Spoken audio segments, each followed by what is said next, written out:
Hello guys, നമ്മളിന്ന് എങ്ങോട്ടാ പോണേ പറയാം. നമ്മളിന്ന് കൊടകിക്ക് ഒരു ഫാമിലി ഫങ്ഷൻ. അപ്പോൾ ഗായ്സ് ഇന്ന് കൊടകിലൊരു കല്യാണം കൂടാൻ വേണ്ടിയിട്ട് പോവാണ്. അപ്പോൾ അതിൻ്റെ കുറച്ച് വിശേഷങ്ങളാണ് ഈ വീഡിയോയിലുള്ളത്.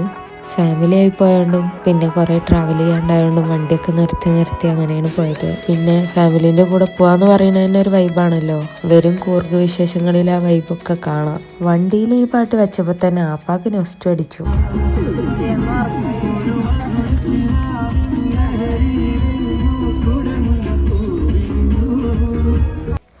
ഇത് നമ്മൾ പോണ വഴിയിൽ കണ്ടതായിരുന്നു കേട്ടോ. ഇലക്ഷൻ്റെ ഭാഗമായിട്ട് എന്തോ ഒരു പരിപാടിയായിരുന്നു. അങ്ങനെ നമ്മൾ ചുരത്തുമ്മ എത്തിയപ്പോഴാണല്ലോ ചുരത്തുമ്മ ഫുൾ ബ്ലോക്ക് ആയിരുന്നു. ഞങ്ങൾ പ്രതീക്ഷിച്ച ടൈമിലൊന്നും അവിടെ എത്താൻ പറ്റിയില്ല. നല്ല ലേറ്റായിട്ടാണ് എത്തിയത്. കല്യാണത്തിൻ്റെ തലേന്നുള്ള പരിപാടിയിലൊന്നും കൂടാൻ പറ്റിയില്ല. ബാക്കി കല്യാണ വിശേഷങ്ങൾ ഞാൻ അടുത്ത വീഡിയോയിൽ ഷെയർ ചെയ്യാം.